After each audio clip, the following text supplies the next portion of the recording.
আমার নিজের লেখা একটি কবিতা, শুধুমাত্র আমাদের সকলের প্রিয় ম্যাম সাগরিকা ম্যাম, আমাদের শ্রদ্ধেয় গৌতম স্যার এবং সুভাষিস স্যারের জন্য। সময়ের ডাকে আজ বিদায়ের ক্ষণ, মনে ভাসে কত স্মৃতির অনুরণন। আজ বিদায়ের এই সন্ধিক্ষণে মন ভরে আছে নানান অনুভবে। কত দিনের পথ চলা একসাথে, স্মৃতির মালা হয়ে রইল হৃদয়ে।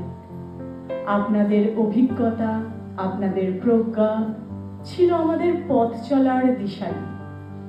কর্মের প্রতি আপনাদের ভালোবাসা শিখিয়েছে দায়িত্বের আসল মানে যে কত ভারী। শুধু সহকর্মী নন, আপনারা ছিলেন পথপ্রদর্শক, অভিভাবকের মতো।